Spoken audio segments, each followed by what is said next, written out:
आज आपण विष्णू सहस्त्रनामाचे फायदे, विष्णू सहस्त्रनाम पठण केल्याने किंवा नित्य घरात ऐकल्याने त्याचे काय फायदे होतात हे आपण पाहणार आहोत.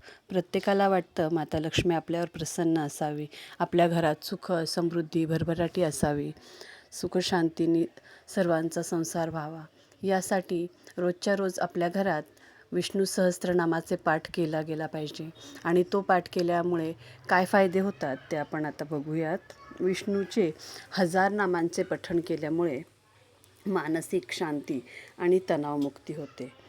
याच्या नियमित पठणामुळे मन शांत राहते, अनावश्यक चिंता, भीती या सर्वांपासून मुक्ती मिळते. भगवान विष्णूंच्या 1000 नावाच्या उच्चारामुळे घरात सकारात्मक ऊर्जा येते, ज्यामुळे आर्थिक प्रगती आणि कुटुंबात सुख समृद्धी लाभते. विशेषतः कुंडलीत शनिग्रहाचे अशुभ प्रभाव असल्यास विष्णू सहस्त्रनामाचा पठण करणे अत्यंत फलदायी मानले जाते. जीवनात येणारे अडथळे दूर करण्यासाठी किंवा रखडलेली कामे मार्गी लागण्यासाठी हे एक प्रकारचे संरक्षण कवच मानले जाते. यासाठी प्रत्येकाने विशेषतः रोजच्या रोज आपल्या घरात आपण विष्णू सहस्त्रनामाचे पठण करता आले पाहिजे. जर स्वतः आपल्याला विष्णूंचे 1000 नावं माहिती नसतील किंवा घेता येत नसतील तर मोबाईलवरती आपण विष्णू सहस्त्रनामाचे पठण लावून रोजच्या रोज घरात त्याचे पठण करता आले पाहिजे. त्याच्याने खूप सकारात्मक फरक पडतो. भगवान विष्णूंच्या या 1000 नामांमध्ये प्रत्येक नामात एक अशी ऊर्जा आहे जी आपल्याला खूप मोठ्या आजारांपासून देखील आराम मिळवू शकते.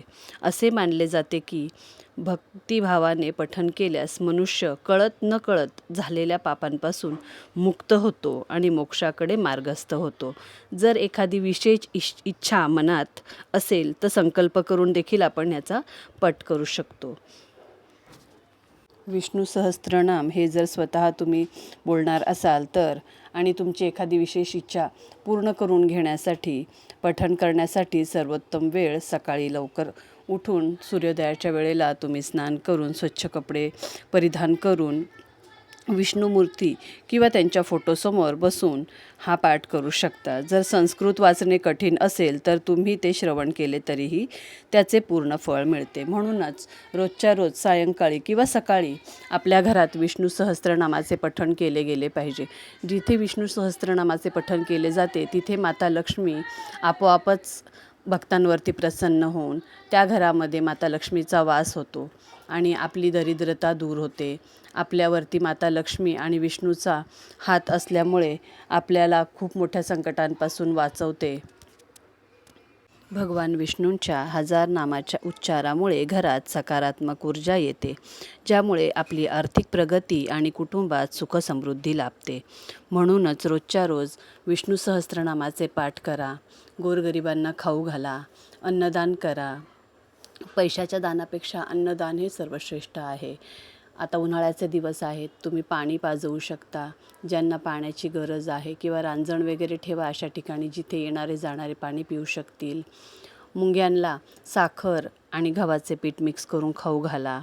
अशा अनेक प्रकारच्या विधी करण्याने आपल्या मनाला सुख शांती आणि समृद्धी आणि आपल्या घरात भरभराट येते. विष्णू सहस्त्रनामाचे रोज पठण करा आणि तुम्हाला याचा कसा अनुभव आला तो मला कमेंटमध्ये नक्की कळवा. आणि आपल्या चॅनलवरती नवीन असाल तर आपल्या चॅनलला लाईक सबस्क्राईब करा आणि अशाच नवनवीन व्हिडिओसाठी बेल आयकॉनला नक्की प्रेस करा. धन्यवाद.